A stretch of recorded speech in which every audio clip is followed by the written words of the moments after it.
Bueno, muy buenas tardes a todos. Agradezco la introducción que hizo el profesor Alejandro Liñayo.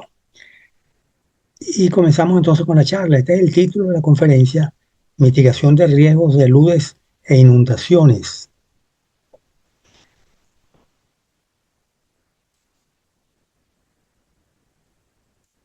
Vamos a tratar los siguientes puntos en la conferencia. En primer lugar, unos breves comentarios sobre deslaves e inundaciones, lo que llamamos historias recurrentes.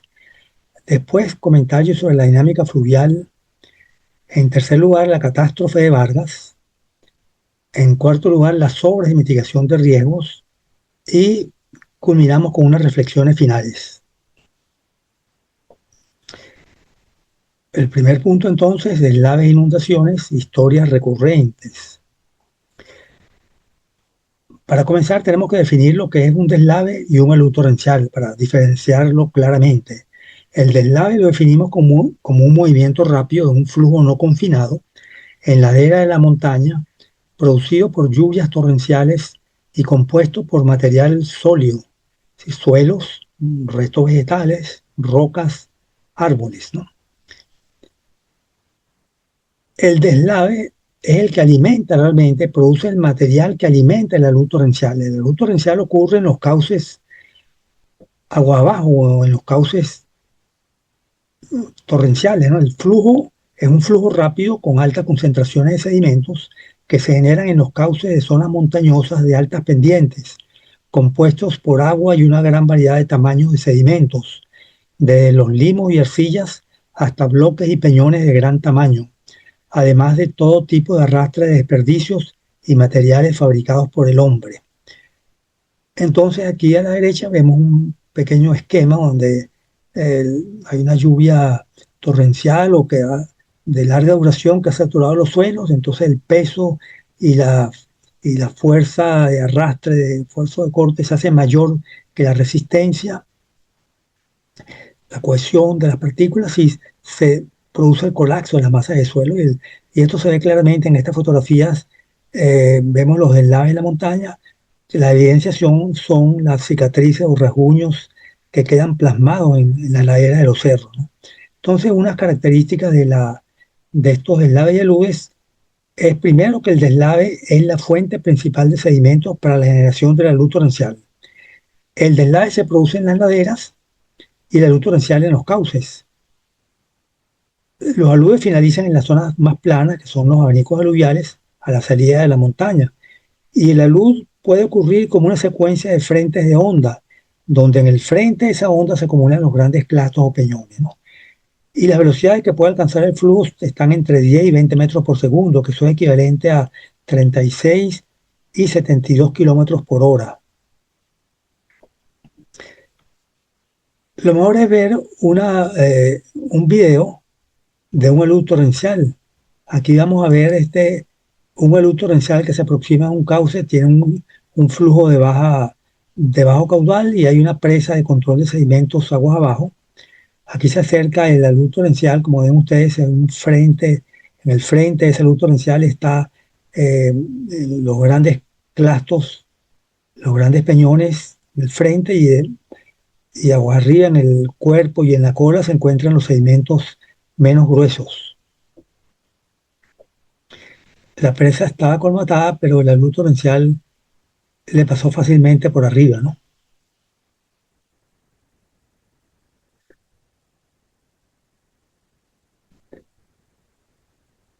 Es importante entender las partes que componen un cauce torrencial. Tenemos en primer lugar la cuenca tributaria, donde se generan los flujos y se producen los sedimentos por erosión en las laderas y en los cauces, ¿no? Todos estos pequeños cauces tributarios, torrentes, se unen en un solo cauce que es la garganta o el cañón del torrente para salir fuera de la montaña. Al salir de la montaña, en la zona más plana se deposita el sedimento y se genera lo que se llama el abanico aluvial o cono de eyección, conformado por los sedimentos que el río ha estado depositando durante centenares o miles de años, ¿no? Tiene forma triangular porque él, con la avenida de nuevas crecientes, va a sedimentar el cauce, lo obstruye y el flujo se desborda. Con la avenida de nuevas crecientes se desborda y abre nuevos cauces que parten todos del mismo punto, del vértice, y va abriendo cauces en forma de triángulo aquí en el abanico aluvial, ¿no? Entonces, mostramos aquí a la izquierda, bueno, por de dónde viene el nombre de un abanico japonés, ¿no? Y el abanico aluvial entonces es una zona, la salida de montaña, donde predomina la deposición de sedimentos. Aquí mencionamos eventos extraordinarios de mayor impacto en América Latina en los últimos 40 años, que tienen, muchos de ellos tienen origen diferente. Aquí nos referimos a macrodeslizamientos, a deslaves, a flujos piroclásticos, aludes torrenciales e inundaciones fluviales, ¿no? Comenzamos viendo el gráfico, el mapa, la tragedia de Armero, 1985, ¿no? Que flujos piroclásticos producidos por un volcán en erupción, el volcán Nevado del Ruiz, que produjo el deshielo de un glaciar, generó entonces estos aludes torrenciales y una inundación terrible que enterró prácticamente a la población de Armero con 20.000 víctimas, ¿no? El desastre de la Josefina, el año 93, que es menos conocido, es un macrodeslizamiento que produjo un dique natural de 100 metros de altura, represando dos ríos en la cuenca del Paute. Esto es en Ecuador, en la ciudad de Cuenca. Eh, entonces, este macrodeslizamiento produjo un dique natural de 100 metros de altura que represó las aguas del río Paute hasta que llegó un momento en que esa cantidad de agua creó una presión muy grande sobre el dique, lo reventó y causó una onda que viajó hacia agua abajo y, bueno, con 150 víctimas fatales. El fenómeno del niño entre los años 97 y 98 fue un evento importante también que causó muchos fallecidos en los países de Ecuador, Perú y Bolivia, ¿no? El huracán Mitch en los países de Centroamérica, Nicaragua, Honduras, El Salvador, Guatemala y sur de México, cerca de 11.000 fallecidos. El desastre de Vargas en Venezuela, el número de fallecidos se piensa que está en el orden de 1.000 personas, no se conoce exactamente la cifra, 5.000 millones de dólares en pérdidas materiales. La tragedia de Mocoa en Colombia, más reciente, 2017, cerca de 300 fallecidos. Aquí fueron también aludes torrenciales, ¿no? El desastre de Río de Janeiro 2001, inundaciones y deslizamiento en el estado de Río de Janeiro, 916 fallecidos. En Venezuela también estos eventos son crónicos. Aquí tenemos una imagen de la cordillera de la costa entre la ciudad de Maracay y la ciudad de Caracas, separadas a una distancia como de más o menos como de 100 kilómetros, que está el lago de Valencia, y se señalan aquí una serie de eventos que han ocurrido recientemente: Choroní 2017 en el flanco norte de la cordillera, el Limón el año 87, aquí hubo como 300 fallecidos, el Castaño más reciente 2022 y las Tejerías 2022. Estos dos eventos ocurrieron con una diferencia de una semana. Y después el estado Vargas, hoy el estado La Guaira, donde han ocurrido eventos crónicos de hace muchísimos años, en las poblaciones de Maiquetía, La Guaira, Caraballeda, Tanaguarena, etcétera, ¿no? Y también en el otro lado del flanco de la cordillera de la costa, en el Valle de Caracas, todas estas quebradas que se mencionan aquí, Chacaíto, Catuche, Anauco, Tocomi, Caurimare, han producido aludes torrenciales enormes. Hay también evidencias geológicas de un alud torrencial de época precolombina, hace 700 años, que enterró la población indígena en ese momento en Caracas y causó un gran evento que produjo más sedimentos. De acuerdo a nuestras estimaciones, ese evento en Caracas, el Valle de Caracas, fue de 30 millones de metros cúbicos de sedimentos, mayor que el evento de Vargas, que produjo 20 millones de metros cúbicos de sedimentos. Otras inundaciones catastróficas recientes en Venezuela, en la zona de los Andes, eh, el río Mocotí del 2021, Comanacó del río Manzanares 2024. El año pasado, en los páramos de los Andes, los ríos Chama, Santo Domingo y Motatán, y el río Orinoco recientemente, el año pasado y el 2018, también con inundaciones extraordinarias, ¿no? Una actividad humana que impacta mucho las inundaciones es la deforestación en las cuencas. Y aquí me baso en un gráfico que tomé de una presentación del profesor José Rafael Lozada de la Universidad de los Andes, donde él muestra este gráfico basado en datos tomados de MAP Biomass Venezuela. Se muestra la superficie deforestada de bosques entre 1985 y 2022. Más o menos fueron deforestados 10.000 hectáreas. Aquí había 90.000 y 80.000, o sea, 10.000 hectáreas fueron deforestadas en menos de 40 años. En la cuenca del río Manzanares, que fue donde se produjo recientemente la inundación el año pasado, en 2024, en Cumanacoa, ¿no? 10.000 hectáreas deforestadas de bosque en 37 años equivalen a 0,75 hectáreas por día. Esto es equivalente más o menos a un campo de fútbol, 0,75 hectáreas. Es decir, que cada día se destruye una superficie de bosques equivalente a un campo de fútbol. Y esto es para visualizar mejor esa dimensión de 0,75 hectáreas, ¿no? El área de un campo que ocupa un campo de fútbol, ¿no? Entonces eso se ha estado deforestando durante 37 años, diariamente. Esto afecta a la ideología de la cuenca porque el bosque es una barrera natural contra los deslaves. Aquí decimos que funciona como una esponja que retiene una parte importante del agua de las precipitaciones. Aumenta la intersección, la infiltración y la evaporación. Entonces, al destruir la cubierta forestal en las cuencas altas, el hombre contribuye a reforzar la violencia de las crecidas y aumentar la frecuencia de las inundaciones en las zonas bajas.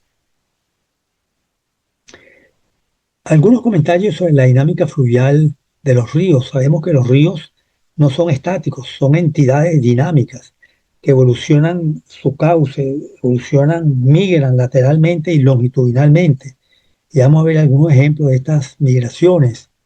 Aquí vemos el río Apure, agua arriba de Bruzual. Aquí se ve una imagen que no está muy clara del río Apure, el puente sobre el río Apure en Bruzual que une las poblaciones de Bruzual con Puerto Nutres, y vemos que la isla esta con sus dos brazos norte y sur está ubicada a 1.320 metros para el año 1985.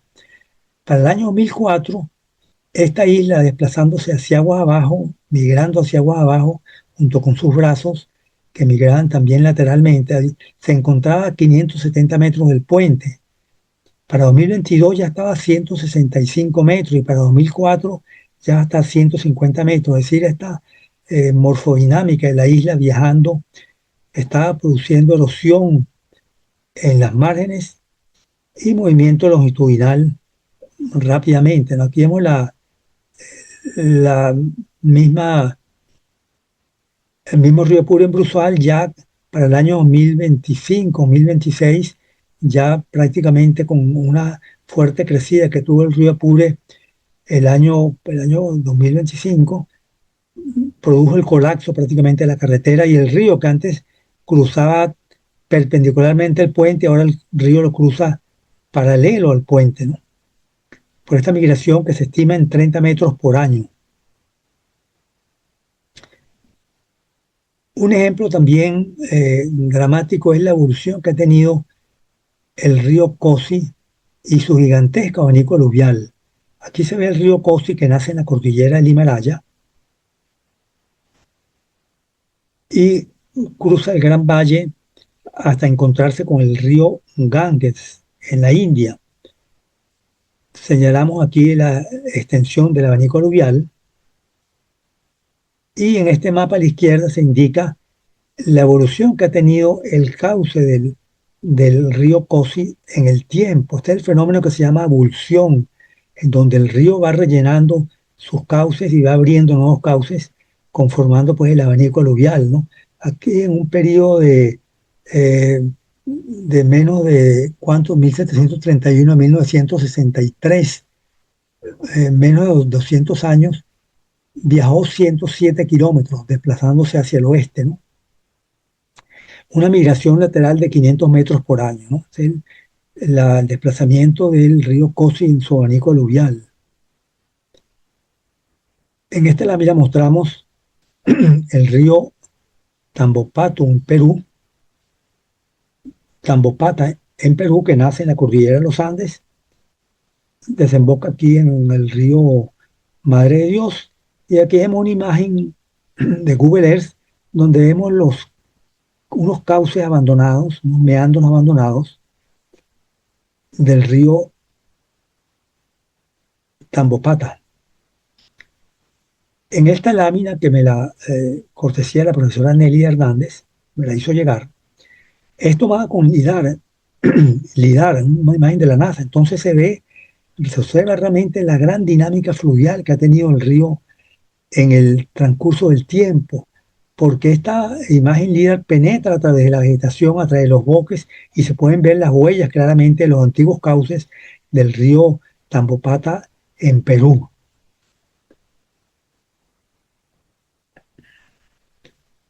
El río Tambopata en Perú, entonces aquí vemos la imagen Google Earth que permite ver algunos cauces abandonados, pero no los que están escondidos por la montaña, y sí permite ver la imagen LIDAR. Entonces esto nos indica la gran dinámica fluvial que están sujetos estos ríos, en particular ríos de llanura.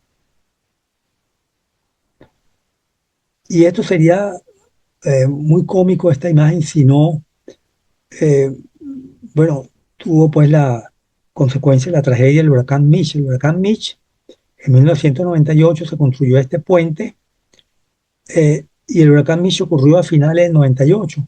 Entonces, después del huracán, se observa el puente realmente fuera del cauce del río. El río obstruyó, sedimentó el cauce y abrió un nuevo cauce lateral y abandonó el puente, quedó prácticamente en seco, ¿no? Entonces la carretera se destruyó, el río cambió de curso, y esto nuevamente parece algo muy, muy cómico, pero aquí ocurrió una tragedia, la tragedia del huracán Mitch, ¿no? Las variaciones no solamente son laterales, son variaciones también verticales en el lecho. Aquí observamos una sección transversal del río Apure en Bruzual. Eh, el ancho es como 200, 300 metros del río. Aquí vemos el nivel del río en aguas bajas, se indica por esta línea. En aguas altas subió como 3 metros, y el río, el lecho que estaba en este nivel en aguas bajas, descendió 3 metros por la degradación del lecho debido a la creciente del río. Después se recuperó, después cuando el nivel del agua volvió a su cauce normal de aguas bajas, se recuperó el nivel del lecho. Pero esto indica que los ríos también varían verticalmente, ¿no? De acuerdo al ciclo hidrológico, de acuerdo al periodo que estén viviendo en su ciclo hidrológico, ¿no? Aquí se ve el río Orinoco, que es mucho mayor, son casi 2.000 metros, 1.500 metros de ancho. En Punta Cuchillo, aquí tenemos el nivel del agua de aguas bajas y el nivel de aguas altas, una variación de 9 metros entre aguas bajas y aguas altas, y el río descendió entre aguas bajas y aguas altas, el lecho descendió 5 metros, ¿no? Este es el lecho en aguas altas, y después se recuperó también cuando el río volvió otra vez a su nivel de aguas bajas. Este es un caso también dramático, el río Kusatsu en Japón. Vemos la migración vertical del lecho, ya la vamos a ver. Esta es una fotografía que tomamos cruzando el río cuando visitamos Japón. Aquí estamos cruzando el cauce del río, pero resulta que el río está sobrelevado como unos 7, 8 metros sobre su curso anterior, ¿no? Es lo que llaman los japoneses el sailing river, un río colgado, un río elevado. Aquí está el río, en esta fotografía, por debajo, bueno, aquí pasa una carretera, por debajo pasa una vía férrea, ¿no? Los japoneses explican en estas imágenes cómo fue el proceso de sedimentación. Era una cuenca que producía muchos sedimentos. Los japoneses se vieron forzados entonces, debido a la sedimentación, a construir unos diques marginales en cada lado. Excavaban, construían los diques marginales, pero el río seguía sedimentando. Entonces, cada vez que se sedimentaba el río, elevaban el nivel de los diques marginales y eso se siguió por mucho tiempo, muchos años, hasta que el río quedó colgado, quedó elevado, como se observa en esta imagen, más o menos unos 8 metros, de acuerdo a lo que yo pude obtener de estos datos, quedó elevado unos 8 metros el antiguo río Kusatsu, ¿no?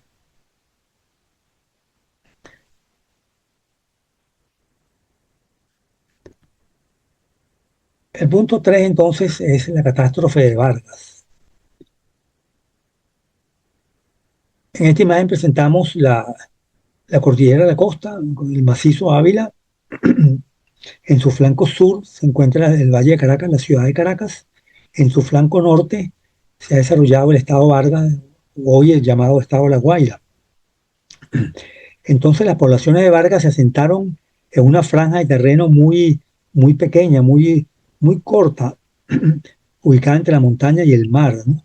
Que no supera más de 1 kilómetro o más de 2 kilómetros por aquí, ¿no?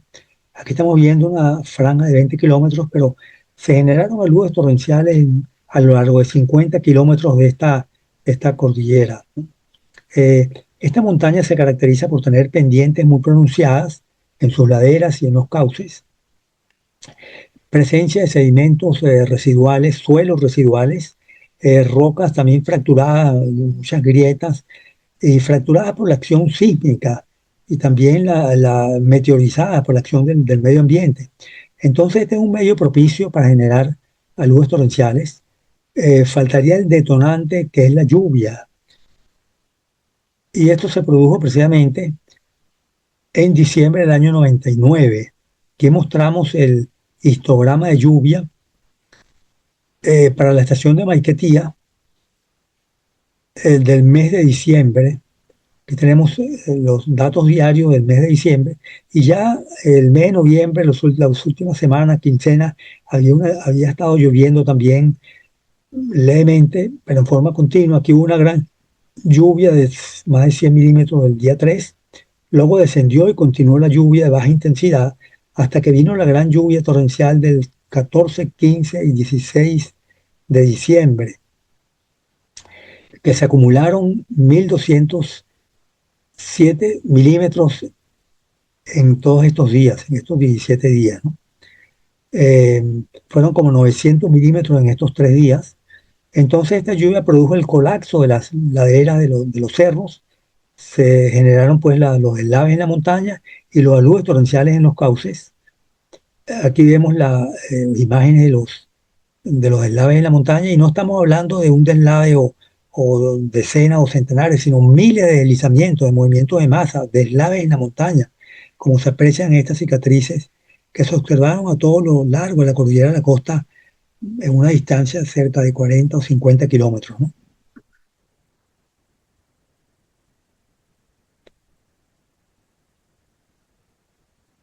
¿Cómo se originó y por qué se origina la tragedia?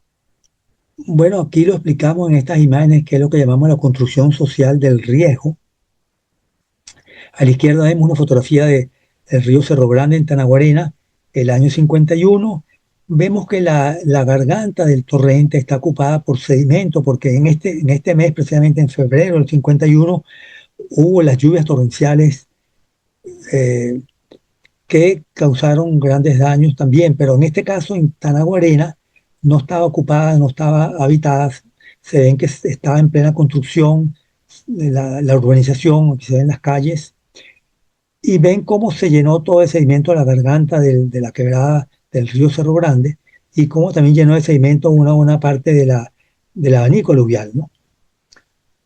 Para diciembre del año 98, esta es la imagen que presenta la población de Tanaguarena. Habían ocupado todo el abanico aluvial y allí se había ocupado la garganta del torrente, de la quebrada del río Cerro Grande. Se le perdió el miedo a este caucecito que se observa aquí, se le perdió el miedo a ese pequeño flujo y construyeron prácticamente al lado. Luego vino entonces el gran alud torrencial de diciembre del 99. El río reclamó su territorio, su garganta ocupó todo esto de sedimentos, inundó de sedimentos todas estas casas que estaban pobladas aquí en la garganta del torrente, hubo muchos fallecidos, inundó de sedimentos también una buena parte del abanico aluvial y desplazó la línea de costa como unos 200 metros hacia el mar, ¿no? Entonces aquí observamos una ocupación inadecuada del territorio del río, desarrollo urbano no planificado, y no aprendimos las lecciones del pasado, porque aquí había ocurrido ese fenómeno del año 51 y también anteriormente el año 38 y el año 48. Es decir, no teníamos memoria histórica, éramos ignorantes de estos eventos que ocurrían y había una ausencia, una cultura del riesgo.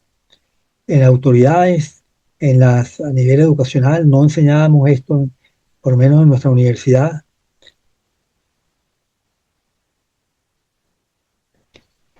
En esta imagen mostramos la configuración de la línea de costa y resaltamos la ocupación de los abanicos aluviales, ¿no? Donde entra un río, se observa cómo la línea de costa se deforma, se crea una protuberancia en la línea de costa debido a la posición de sedimentos de los aluvios torrenciales que han ocurrido en el pasado, ¿no? Entonces aquí vemos esta forma muy redondeada de Carmen de Uria. Esta imagen es tomada después de los deslaves del 99, ¿no? Entonces aquí eh, yo planteo esto como una lucha continua entre la montaña y el mar, porque la corriente litoral va erosionando la línea de costa, la corriente, el oleaje y los aluvios torrenciales, la montaña irrumpe cada cierto tiempo con los aluvios torrenciales y deposita sedimentos y desplaza la línea de costa hacia el mar. Pero el mar, a través de estas corrientes, mareas, marejadas, oleaje, va empujando la línea de costa, va retrocediendo la línea de costa en un proceso de erosión regresiva hacia la costa, ¿no? Entonces hay una lucha continua entre la montaña y el mar, ¿no? Los daños producto de los aguas torrenciales fueron fundamentalmente por inundación y deposición de sedimentos. Aquí está nuestro querido profesor Marco Falcón, eh, de pie sobre una parada de autobús, el que está de espalda del profesor José Gaspar. Tenemos aquí a la derecha la población de Tanaguarena, lo que vemos el río Cerro Grande en Tanaguarena. Eh, Se llenó esto de sedimentos, esto es una vivienda de dos plantas. Aquí vemos daños también por impacto de peñones en esta casa en Los Corales. En esta aquí vemos también que el impacto de los peñones colapsó una estructura y depositó peñones prácticamente en el tercer piso de esta edificación, 7 metros de altura. Acá alcanzaron los aluvios torrenciales, ¿no? Y los otros daños, tal vez el único caso donde los daños fueron producidos por erosión en lugar de sedimentación fue Carmen de Uria. Aquí vemos un gran cañón que abrió el alud torrencial, se le metió por debajo de la casa y abrió un cañón de 7 metros de profundidad. Y esto lo vemos, aquí vemos la imagen de Carmen de Uria, la imagen dramática de lo que era Carmen de Uria antes del deslave y después del deslave. Prácticamente el 90% de las viviendas fueron destruidas por el alud torrencial. El río se le metió por la luz torrencial se le metió, pasó por el centro de las viviendas, abrió un gran cañón, porque ese era su antiguo cauce. El río lo habían desviado para construir Carmen de Uria y lo habían desviado en un canal al pie de la ladera de la montaña, pero los deslaves produjeron el, el desplome de estas laderas que inundaron de sedimentos, obstruyeron el cauce y lo impulsaron hacia su antiguo cauce que él recuperó y lo abrió este cañón de 7 metros de profundidad, ¿no? Que se observa aquí en la fotografía, ¿no?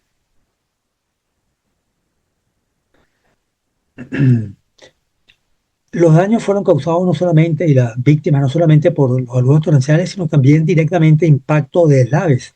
Aquí vemos en el río San José Galipán, en Macuto, vemos un, eh, un deslave de la montaña, un movimiento de masa de la montaña que está ampliado aquí. Vemos dónde se originó la fuente de sedimentos y la trayectoria que siguió el deslave impactó aquí en unas casas donde se habían refugiado muchos habitantes huyéndole a la luz torrencial del río San José Galipán, a esa inundación.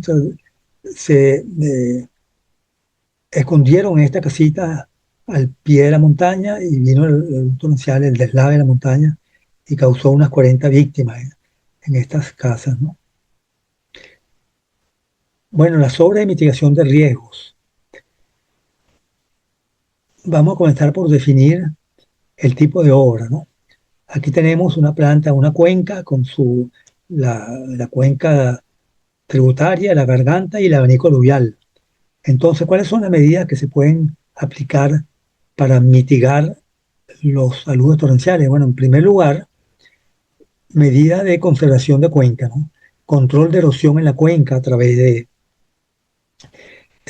reforestación, fajinas, obras de drenaje, torrenteras, ¿no? Esa sería la primera medida en la parte alta de la cuenca. Otra medida también son diques de estabilización de cauces, es decir, control de erosión en los cauces, en los torrentes aguas arriba. Le cambiamos la pendiente de los cauces con diques escalonados espaciados a una cierta distancia para que el flujo corra con menor pendiente y tenga menos poder erosivo. Si no podemos controlar la erosión aguas arriba y no podemos controlar los focos de sedimentos, entonces tenemos que retener los sedimentos en la garganta del torrente, que es donde se unen todos estos pequeños cauces aguas arriba. Entonces en la garganta se pueden colocar presas de retención de sedimentos, comenzando aguas arriba por las presas más de aberturas más grandes, después las presas de la abertura más pequeña y finalizando con una presa cerrada. La idea es ir filtrando los sedimentos de forma que los sedimentos más grandes se queden arriba y los sedimentos más finos agua abajo, ¿no? Y después entonces tenemos que tener una obra para conducir los flujos de agua y sedimentos finos en el abanico aluvial hasta su descarga en el mar. Entonces este es el concepto fundamental de medidas de mitigación contra los aluvios torrenciales. Tenemos la presa de estabilización, hablamos de presas de control, erosión y estabilización o consolidación de cauces en la parte alta y presas de retención de sedimentos en la parte del cañón de la garganta, ¿no?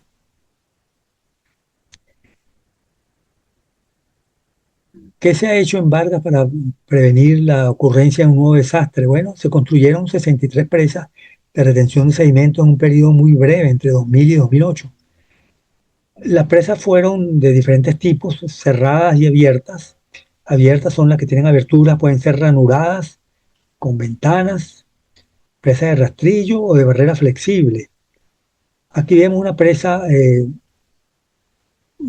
unos elementos tubulares de acero, puede ser visto como una presa de ranura o como una presa de rastrillo. Aquí vemos una presa en concreto, unos elementos de concreto, también una presa abierta en la quebrada Guanape. En Camurí Chico, la presa que se construyó una presa con aberturas, con ventanas en gaviones y una estructura central para permitir el paso de maquinarias. Después tenemos una presa de gaviones en la quebrada Piedra Azul, también con aberturas, con ranuras.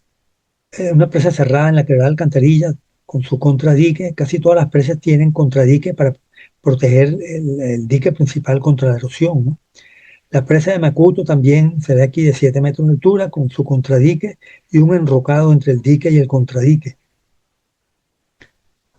Otras presas se muestran en estas láminas. El río San Julián es la presa más grande que se construyeron de 11 metros de altura, concreto armado, presas abiertas. Esta presa cerrada en quebrada seca con unas grandes aberturas aquí, pero puede ser considerada una presa cerrada con estas especies de tuberías que actúan como para aliviar la presión, como barbacanas, ¿no? La quebrada Iguatá es una presa de concreto ciclopio ranurada. La quebrada del Cojo, una presa de gaviones, también con abertura, con ranuras. El río Camurí Grande, la presa de gaviones con unos orificios de sección rectangular. La quebrada Anare, también una presa de gaviones. Y aquí terminamos de mostrar pues, la presa de gaviones de San José Galipán, la presa de Camurí Chico, que es de Ventanas, esta presa de ranuras en la quebrada Curucutí.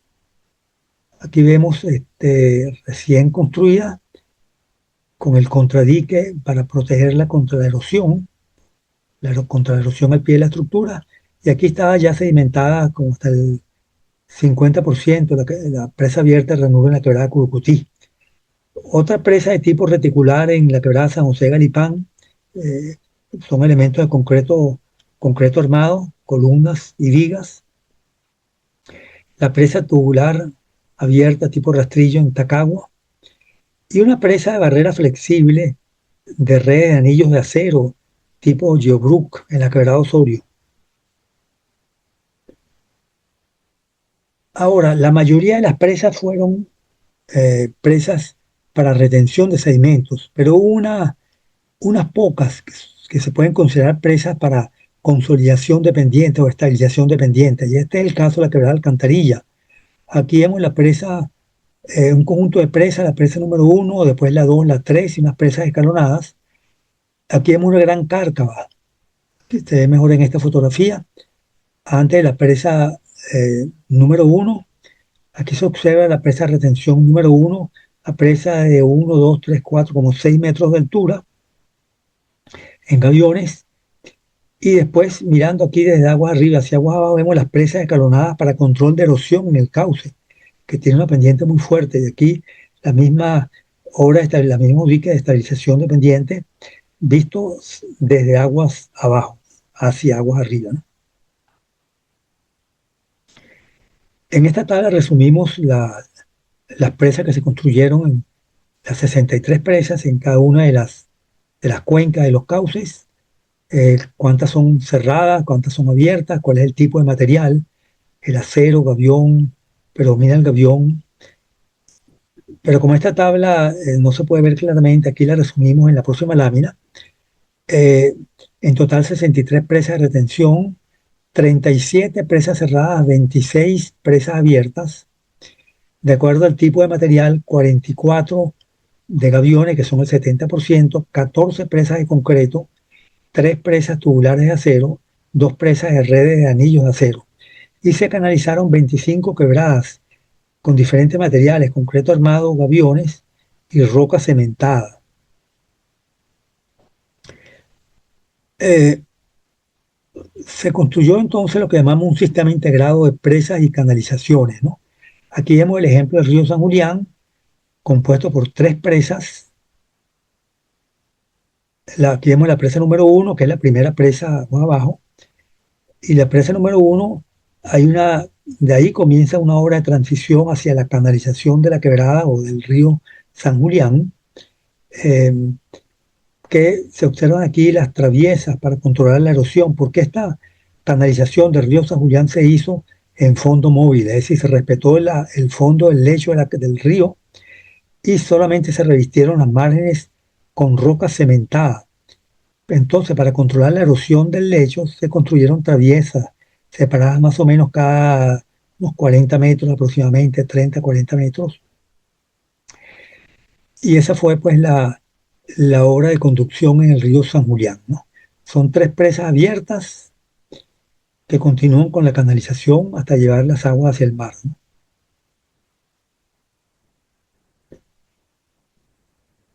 Un fenómeno que se observó fue la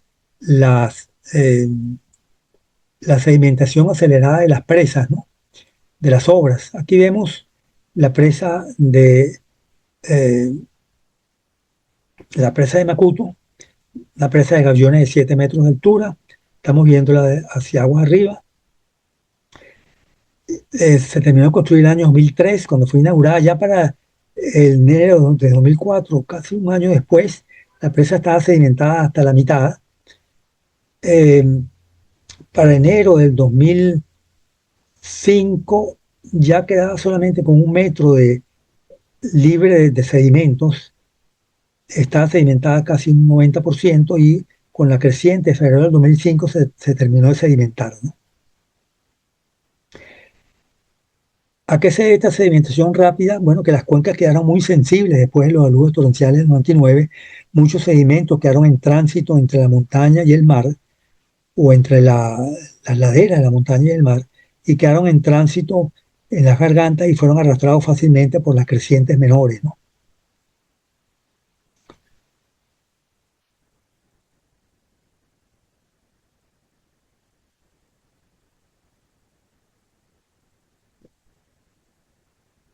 Hemos hecho un monitoreo de la sedimentación en esta presa que se indica con estos perfiles cómo se fue sedimentando progresivamente desde el 2003 hasta el 2008, ¿no? Está la presa y están los perfiles de sedimentación, ¿no? Ahora bien, hay una diferencia entre la sedimentación lenta que puede ocurrir con las crecientes normales y la sedimentación rápida que puede ocurrir por un alud torrencial, ¿no? Esto intentamos mostrarlo aquí en estos experimentos de laboratorio. Aquí tenemos un canal de laboratorio donde se construyó una presa abierta de ranurada y vamos a ver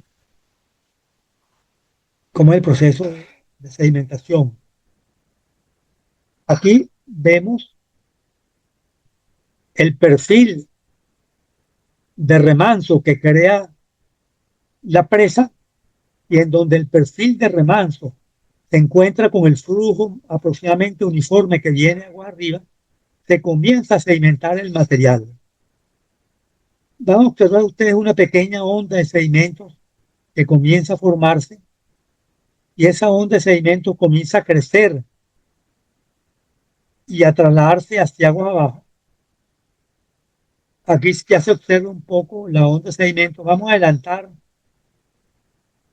para verlo más claramente. Aquí ya se observa la onda de forma triangular, que es el delta de sedimentos, viajando hacia aguas abajo, pero también hay una propagación hacia aguas arriba, porque esto va aumentando el perfil de remanso, aumentan los niveles del agua, que a su vez generan sedimentación, o sea que hay una sedimentación regresiva viajando hacia aguas arriba y la sedimentación del delta viajando hacia aguas abajo. El delta, si lo adelantamos, va a llegar hasta el final de la presa y ahí se detiene porque la presa es una presa abierta que está siempre dejando pasar algo de sedimento, ¿no? Lo otro que mostramos es una sedimentación más rápida. Esta es una presa también en un canal de flujo torrencial, una presa abierta, eso tiene aquí una ventana. Y aquí mostramos con un material más grueso. Aquí el flujo viene, los primeros sedimentos pasan por la ventana hacia aguas abajo y otra presa y comienzan a acumularse.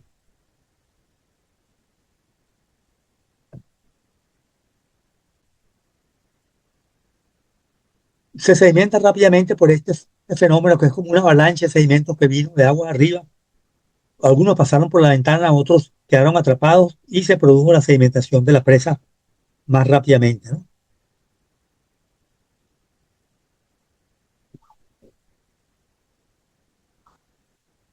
En esta lámina mostramos entonces la sedimentación también de las presas abiertas, ¿no? La presa de Guanape fue construida el año 2001, en mayo de 2001. Para diciembre del 2001, en un periodo de 7 meses, la presa se eh, prácticamente se colmató con los sedimentos, se obstruyó con los arrastres vegetales y se colmató de sedimentos con una sola crecida. Una crecida no fue tampoco tan importante, pero la colmató de sedimentos. Aquí vemos la vista del tramo de arriba, eh, eh, obstruida realmente por restos vegetales, por troncos de árboles. Y después observamos un fenómeno curioso, la crecida del 2005, las grandes lluvias del 2005 produjeron una autolimpieza de la obra, ¿no? Los flujos se concentraron y lograron lavar parte del material que estaba acumulado, ¿no? Esta es una sedimentación también de presa abierta, reticular, sobre la quebrada San José de Galipán. Aquí está recién construida en 2008. Es una presa como de 7 metros de altura. Ya para el año 2010 estaba el 50% de la presa estaba sedimentada porque se obstruyeron las aberturas debido pues, a los arrastres vegetales que son muy típicos en nuestras quebradas del macizo Ávila, ¿no? Esta es otra presa abierta en la quebrada del Cojo. Aquí vemos la presa recién construida el año 2002. Vemos el dique, el contradique. Y ya para el año 2005 estaba con las crecientes, en 2005, que fueron extraordinarias, prácticamente llenaron de sedimentos, colmataron la presa abierta, ¿no? Aquí vemos algunas aberturas de la presa colmatadas, algunas todavía no están Es decir, hay unos flujos que pasan, logran pasar aquí tratando de abrir un poco el cauce, ¿no? Nosotros encontramos el 2000, esta fotografía del 2005 y del 2007. Cuando la editamos el 2007 encontramos que algunas de las aberturas, esta en particular es la ranura número 8 en la presa 2 de la Quebrada del Cojo. Encontramos que para el 2007 se había lavado el material, es decir, lo que esto se atribuye a que durante las crecientes más pequeñas el flujo se concentra en algunas ranuras y puede lavar el material por debajo y logra despejar de sedimentos la abertura de la presa, ¿no? Por la concentración que se hace de los flujos en aguas decrecientes pequeñas, ¿no? Aquí también presentamos el problema de erosión o degradación general del lecho agua abajo. Vemos un perfil de la quebrada Piedra Azul, el perfil inicial del año 2003 cuando se construyó. La obra es el perfil que está en los colores más claros, en cuadritos, y después el perfil medido, levantado el año 2007. Ya había pasado la lluvia torrencial del 2005, ¿no? La lluvia del 2005 colmató la presa número uno. Aquí se ve colmatada, el perfil está por encima. Colmató la presa número 2 y colmató, no colmató, llenó un poco de sedimento, una sedimentación parcial de la presa número 3. Pero en la presa número 2 también se observó la degradación del lecho agua abajo. Aquí se observa cómo descendió el lecho 3 metros al pie del contradique. Está el profesor Jacinto Artigas, mostrando aquí el descenso del lecho de casi 3 metros al pie del contradique de la presa, que se observa también en el perfil levantado el año 2007, ¿no? Y aquí vemos una fotografía de la presa sedimentada aguas arriba, la presa número 2, y el tramo aguas abajo está erosionado bastante, ¿no? O sea, lo que ocurrió fue una degradación general. ¿Por qué ocurre esta degradación general del lecho? Por lo que nosotros llamamos el problema de las aguas hambrientas de sedimentos. Los sedimentos se quedan aguas arriba, entonces lo que pasan sobre los flujos que pasan sobre la presa son flujos de aguas claras que quieren reponer su capacidad, quieren saturarse de sedimentos y comienzan entonces a erosionar, a socavar y se produce el fenómeno de degradación general del lecho por estos flujos hambrientos de sedimentos, ¿no?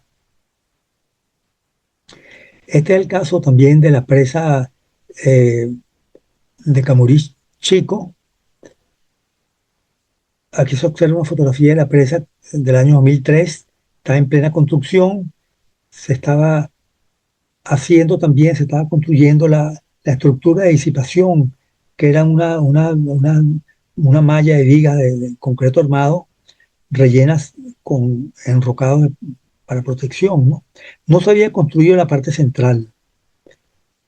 Resulta que nosotros visitamos la presa el año 2006, aquí aparece el estado de la presa. El año 2006 también en esta fotografía resaltamos cómo se encuentra esta estructura central, prácticamente a nivel del lecho del río.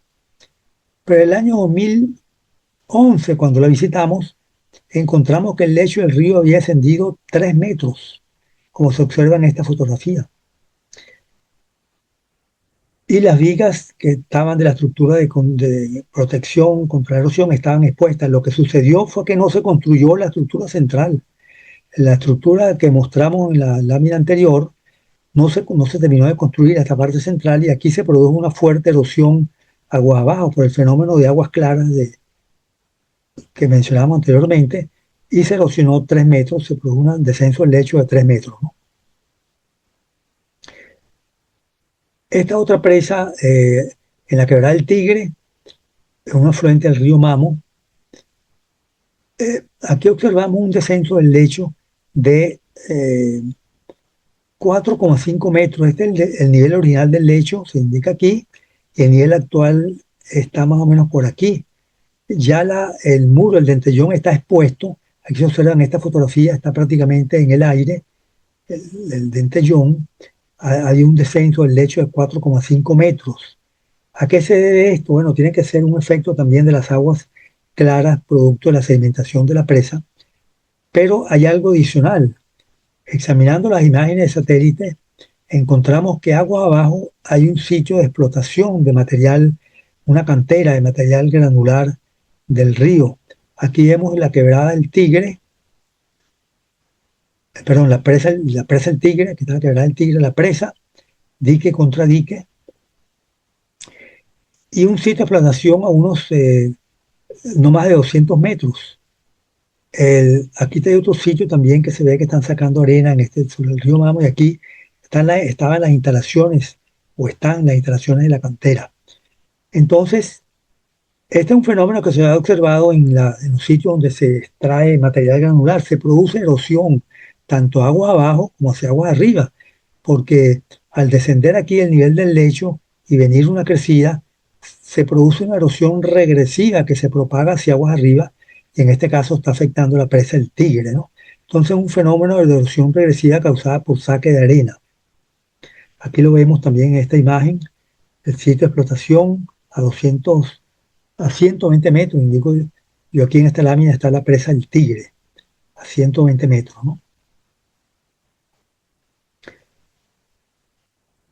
Esto es en la quebrada Alcantarilla, también vemos el dique y el contradique. Aquí recién construido no se le colocó el enrocado de protección. Bueno, aquí hubo una erosión agua abajo en el lecho, más o menos de 2 metros al pie del lecho, erosión en la quebrada Alcantarilla, ¿no? Después de la crecida del 2005. Y se ven los asentamientos entonces que han habido en los aviones, ¿no? Hubo también destrucción de algunas presas. Aquí mostramos la presa del río Anare, una de las presas de gaviones del río Anare. Esta presa, como se observa en estas dos láminas, estoy mirando hacia agua arriba, el estribo derecho entonces está fundado aquí en el cerro, en el talud, en la roca, pero el estribo izquierdo está sentado, está fundado en una terraza aluvial. Aquí se ve el estribo izquierdo de la terraza aluvial. Estas son fotografías tomadas con la presa recién construida el año 2002. Vino la gran crecida del 2005 y la presa se le metió, es decir, porque aquí ustedes pueden ver que también hay una curva. Esta presa está a la salida de la curva, ¿no? Entonces el flujo se le metió por detrás, erosionó la curva y se le metió por detrás, erosionó también el terraplén y es lo que llamamos un desvío lateral del río, un bypass lateral, erosionó y abrió un nuevo cauce al lado del cauce anterior, ¿no? Destruyó la presa, así se destruyeron dos presas en este río Anare, ¿no? Aquí hay otro efecto también, impacto de las presas causado por desprendimiento de rocas, que en este caso vemos la presa del año 2008, esta es la presa del río Camorí Grande, la presa número 3. El año 2008 estaba en perfecto estado. El año 2011 la encontramos con se habían destruido prácticamente una fila de gaviones por estos bloques que no son redondeados, o sea que son bloques que vinieron de un deslizamiento posiblemente en la ladera del cerro, ¿no? Entonces este es un daño en obras por impacto de rocas o bloques, ¿no?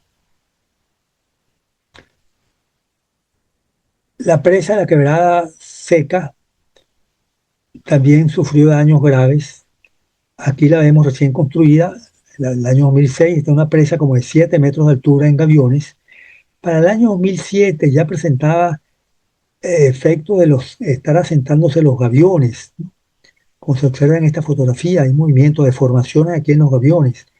Eh, Aquí lo que sucedió fue que se infiltró el material por el estribo y se produjo un fenómeno de tubificación y comenzó pues el colapso de la presa. Cuando la visitamos el 2016, ya lo que se veía era la ruina de la obra, de la presa. Aquí se ve uno de estos tubos de concreto también destruidos y los restos de la presa realmente, ¿no?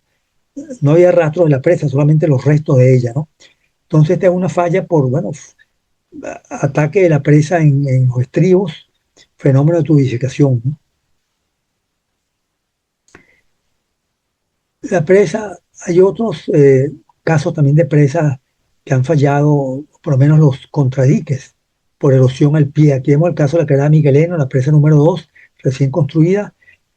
Aquí se ve también el contradique en buen estado, pero para el año 2007 esta era la condición en su estado natural, su estado después de la construcción. El 2011 ya presentaba problemas de deformaciones por erosión al pie, ya había colapsado prácticamente el 2019 por estos fenómenos de erosión que se produjeron al pie de la estructura.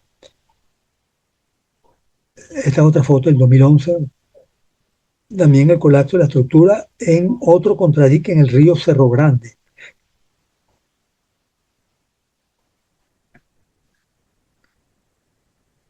Otro problema es el problema de los puentes, ¿no? Por exceso de sedimento, obstrucción por sedimento y arrastre de vegetales. Aquí vemos el río Camorí Grande del 2005, obstruido por troncos de árboles, restos y sedimentos, ¿no?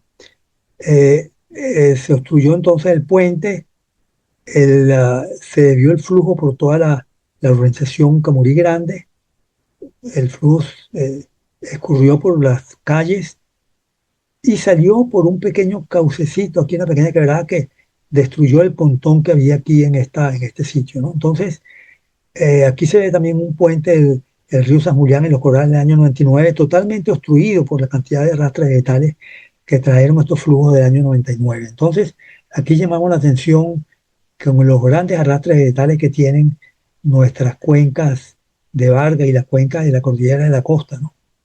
Eh, ¿Qué solución hay para esto? Bueno, hay que intersectar estos arrastres vegetales aguas arriba con presas abiertas, que retengan estos sedimentos y estos arrastres vegetales y que impidan que lleguen agua abajo a las zonas urbanas, ¿no? Aquí se ven otros trabajos de reparación que se hicieron, algunos trabajos que se han hecho de reparación de obras. Aquí se repusieron una fila de aviones que se dañaron en la presa de Macuto por los aludes del 2005. Aquí está la presa eh, con los aviones dañados y después la presa ya con los aviones reconstruidos, ¿no? La presa de Macuto.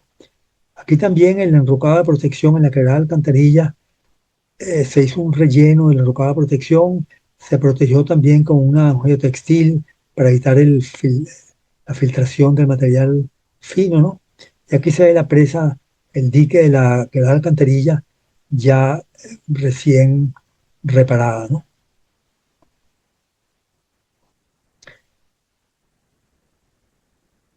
En estas imágenes vemos la evolución de la sedimentación de la presa abierta de de la quebrada Macuto, bueno, es el río San José de Galipán, en Macuto. Aquí vemos la presa abierta como reticular, con elementos de concreto armado, 7 metros de altura. Se terminó de construir en 2008, para 2010, principio del 2010 la mitad de la presa estaba obstruida por los arrastres vegetales, había sedimentado. Ya para el 2022 observamos que totalmente estaba sedimentada. Se habían construido todas las aberturas y el río estaba escurriendo por un lado, por la derecha, poniendo en peligro aquí el estribo de la presa. Estaba escurriendo por una zona que no estaba protegida, ¿no? Afortunadamente los vecinos protestaron ante las autoridades y se hizo un trabajo en respuesta a la llamada de los vecinos, un trabajo de remoción del material sedimentario. Aquí vemos para octubre de 2023 se iba a comenzar el trabajo de remoción. Aquí están las maquinarias trabajando y aquí está la presa ya, donde se dragó el material, se removió el material sedimentario, construía la presa, ¿no? Este es uno de los pocos casos de trabajos que se han hecho para dragar el material sedimentario de las presas, ¿no?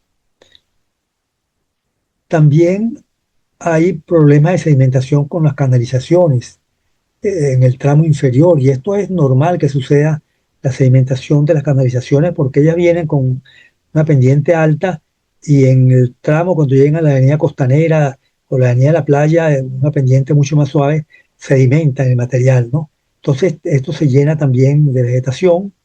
La vegetación induce más sedimentación, la sedimentación más vegetación, etcétera, ¿no?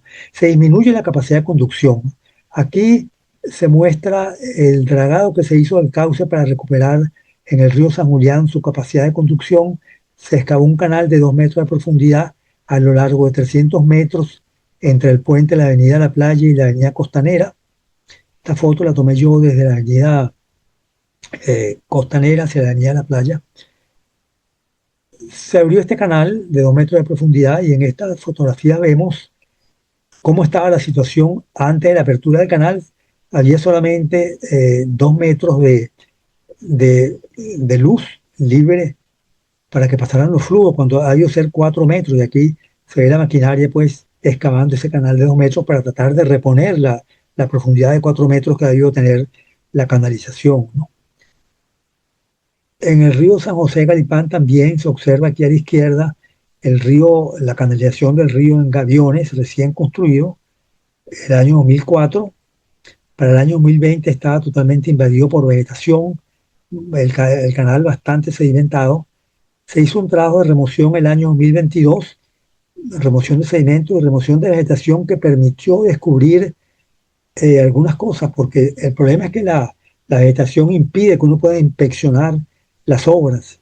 Aquí al excavarse un poco ver, se pudo ver fallas en asentamiento en el muro de Gaviones, una socavación aquí de este muro, al pie del muro de Gaviones está socavado como medio metro, ¿no? Aquí hay una traviesa, los restos, una traviesa destruida, porque este es un cauce eh, excavado en una canalización en cauce natural con traviesa, ¿no? Aquí se unen las traviesas destruidas, ¿no? Bueno, otros daños han sido también en las canalizaciones del río San Julián que observamos en esta fotografía, ¿no? Aquí vemos daños en la canalización, que esta es una canalización con revestimiento en roca cementada y causa natural con traviesas. Aquí vemos una traviesa, prácticamente el descenso del lecho ha sido como de 2 metros. Aquí vemos la traviesa de un tramo, esta es la traviesa agua arriba, esta sería la traviesa agua abajo, ese tramo, ¿no? El flujo le pasa por arriba y durante una creciente, bueno, erosionó todo el material. Aquí se produjo una degradación general del lecho que dejó esta traviesa prácticamente colgando y igualmente la traviesa agua abajo con un hueco 2 metros de altura, ¿no?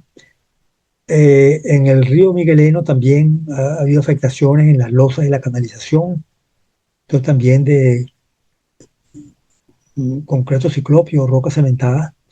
En el río Camurí Grande también hay fallas en las traviesas, y en el río Naiguatá también fallas, este es un canal de concreto armado, hay fallas en la losa del canal por problemas seguramente de infiltración en la junta, ¿no? Que ha levantado las losas. Aquí vemos el río Camurí Grande, algunos ejemplos también de fallas en las traviesas del río Camurí Grande, que tiene una canalización también en fondo móvil, solamente revestimiento de márgenes con traviesas, y las traviesas están comenzando a fallar, ¿no? Esta traviesa, también el problema de esta traviesa es que por algunas de ellas se forma un flujo de más alta velocidad, puede arrastrar a los bañistas que utilizan el río Camurí Grande para diversión, ¿no? Para recreación, ¿no? Pero las obras también han tenido un aspecto positivo, ¿no? Aquí vemos lo del AVE del año 99 en la zona de Maiquetía. Aquí vemos una fotografía de antes del deslave del 99, después de los aluvios torrenciales del 99, la zona de afectación grande en Maiquetía, ¿no? El año 2000, entre 2002 y 2003, se construyeron en Maiquetía, en las quebradas que la atraviesan, 7 presas de retención de sedimentos. La quebrada es atravesada por perdón, la población de Maiquetía es atravesada por la quebrada Piedra Azul y por la quebrada Curucutí. En Curucutí se construyeron 4 presas de retención de sedimentos y en Piedra Azul 3 presas. Nosotros visitamos las presas después de la luz torrencial del 2005 y encontramos que las presas se habían sedimentado principalmente por la luz torrencial del año 2005, ¿no? Aquí vemos la presa número 4 totalmente sedimentada, una presa de 1, 3, 4, 5, 6 metros de altura. Aquí vemos la presa número 2 también de dimensiones similares, totalmente sedimentada. Y lo que estimamos nosotros es que estas 7 presas retuvieron 100.000 metros cúbicos de sedimentos con la crecida del 2005, con el luz torrencial del 2005, e impidieron que llegaran a las zonas urbanas de Maiquetía. Entonces podemos decir que las presas cumplieron su función, salvaron a Maiquetía de un nuevo desastre, que ya ha sido afectada fuertemente por los aluvios torrenciales del 99. Camurí Grande fue afectada fuertemente por los aluvios torrenciales del 99. Aquí la vemos, aquí se marcan las zonas de afectación, que vemos esta imagen después de los aluvios torrenciales de la población de Camurí Grande, la deposición de sedimentos en las instalaciones del núcleo de la Simón Bolívar, que están los bloques del Banco Obrero, bueno, y desplazó la línea de costa varios centenares de metros hacia el mar, ¿no? Esto fue el año 99. El año 2005 no se habían hecho obras todavía en Camurí Grande. Vino un nuevo alud torrencial el año 2005, inundó de sedimentos, trancó el puente, se metió hacia las casas vecinas, también inundó otra vez de sedimentos el Banco Obrero, las zonas vecinas, ¿no? Y produjo el colapso de un pequeño puente, dado que el flujo se fue, al producirse la obstrucción del puente, se fue por las calles vecinas. Entonces, el año 2005 también nuevamente fue eh, impactado por los aluvios torrenciales, causando numerosos daños. Para el año 2007-2008 se hicieron obras de canalización y presa de retención de sedimentos en Camurí Grande, en los dos ríos que atraviesan la población, que son el río Migueleno y el propio río Camurí Grande. Aquí vemos las canalizaciones, terminan en unos espigones para mejorar la entrada del flujo en el mar. Y aquí vemos una de las presas que se construyó, la presa del dique y el contradique, una de tres presas sobre el río Miqueleno, y también eh, tres presas se construyeron sobre el río Camurí Grande, ¿no? Esas presas se sedimentaron con la creciente las lluvias torrenciales del 2010. Sedimentaron las presas que se habían culminado el año 2008. Y aquí vemos la presa número 2 totalmente sedimentada. Esta es la presa número 1, una vista frontal. Y la presa número 2 también la presa número 2 totalmente sedimentada en el río Migueleno, del río Camurí Grande, del río Migueleno. Sedimentaron las presas, casi totalmente las tres presas, y nosotros estimamos también con levantamientos topográficos que las seis presas retuvieron 160.000 metros cúbicos de sedimentos con la lluvia del 2010, que impidieron que llegaran a las zonas urbanas de Camurí Grande. Camurí Grande había sufrido ya el impacto de los aludes del 99 y del 2005. Entonces podemos decir que las presas cumplieron su función, salvaron a Camurí Grande de un nuevo desastre, ¿no? Para culminar unas reflexiones finales, Vargas 99, el peor desastre de origen hidrometeorológico que haya ocurrido en nuestro país, cerca de 1.000 fallecidos y 5.000 millones de dólares en daños materiales, el cual cambió la geografía del estado Vargas. Decimos esto porque movió la línea de costa en algunos casos hasta 200, 300 metros hacia el mar y elevó el nivel del lecho en las zonas urbanas unos 2 o 3 metros, en algunas partes en promedio, ¿no? Y cambió también nuestra perspectiva de enfocar los fenómenos torrenciales, que no los estudiamos en ese momento, no estudiamos los saludos torrenciales. Solamente el profesor Julián Aguirre en Mérida había trabajado en problemas de flujo torrencial, ¿no? Entre 2000 y 2008 se construyeron 63 presas de retención de sedimentos y se canalizaron 25 quebradas distribuidas en 24 cuencas. No se conocen antecedentes en América Latina de un esfuerzo de tal envergadura en el campo de la prevención y mitigación de riesgos de origen hidrometeorológico. Esto hay que reconocerlo, un esfuerzo extraordinario, ¿no? Las obras fueron sometidas a prueba con la lluvia extraordinaria del 2005-2010. 13 presas retuvieron cerca de 300.000 metros cúbicos de sedimentos, protegiendo las poblaciones de Maiquetía y Camurí Grande de un nuevo desastre, ¿no? Tres presas fueron destruidas totalmente y muchas otras fueron también dañadas, ¿no? Fallas y daños se han producido debido a desvío lateral del río bypass, impacto de rocas y peñones, erosión de estribos por filtraciones, tubificación, colapso de contradique por erosión al pie de las estructuras, abrasión del recubrimiento de concreto en diques, abrasión del fondo del concreto en canalizaciones, destrucción de losas y traviesas en canalizaciones por socavación al pie de los muros, ¿no?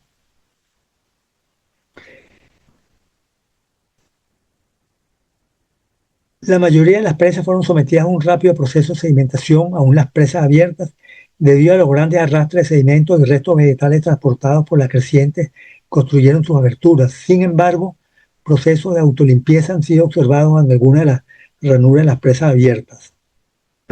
Se estima que el 70% de las presas están totalmente sedimentadas, lo cual indica que han cumplido su función de atrape del material sólido, pero también indica que han dejado de proteger a la población agua abajo.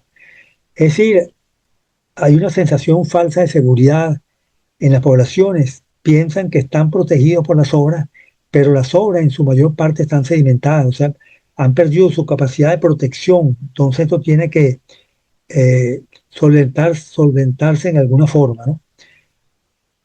Eh, Degradación general del lecho ha ocurrido aguas abajo de algunas de las estructuras debido al efecto de aguas claras hambrientas de sedimentos.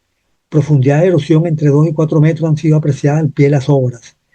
El mantenimiento de las obras ha sido muy pobre, se requiere establecer un programa de mantenimiento periódico y realizar estudios de factibilidad económica para analizar cuál es la mejor solución, remoción de sedimentos acumulados o construcción de nuevas presas para recuperar la capacidad de protección a la población. Se hace necesario realizar un inventario actualizado, porque lo que nosotros hemos indicado en esta presentación tiene ya algunos años de las observaciones que hemos realizado, tienen ya algunos años de antigüedad. Entonces hay que actualizar ese inventario.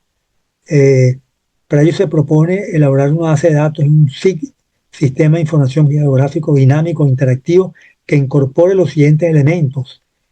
Por aquí indicamos la ubicación, las coordenadas, los datos de la cuenca Guajarriba, qué elementos en riesgo hay en cada cuenca, qué elemento está protegiendo la presa, las características y dimensiones de las obras existentes, la función que cumplen, las capacidades de almacenamiento, los sedimentos acumulados, la historia del comportamiento de la obra, recopilación de material fotográfico, imágenes satelitales, referencias, ¿no?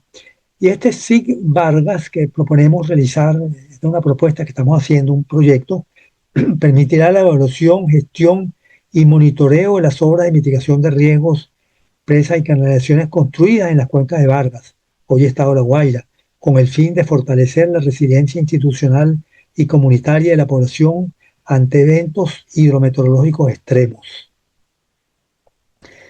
Bueno, y con esto yo termino mi presentación. Aquí mostramos algunas de los aportes que hemos hecho en el conocimiento, algunos libros que han sido publicados con la idea de difundir el conocimiento científico y contribuir a la creación de una cultura del riesgo. El primer libro fue el año 2003. Aquí se estableció el estado del arte del conocimiento que se tenía en ese momento sobre los aluvios torrenciales y su medida de mitigación. Después, el año 2010 se describe todo lo que aprendimos con ese tremendo, grandioso esfuerzo que se hizo en Vargas en 7, 8 años. Se describe en 2010 las lecciones aprendidas, un pequeño folleto de inundaciones torrenciales, inundaciones fluviales y aluvios torrenciales del año 2012, publicado por Fumbicis, y el año 2021, 20 años después de la tragedia, en dónde estamos, cuál es el estado de las obras, ¿no? Aquí hay una dirección donde pueden descargarse este material y con esto entonces yo termino mi presentación. Muchas gracias por la atención, ¿no?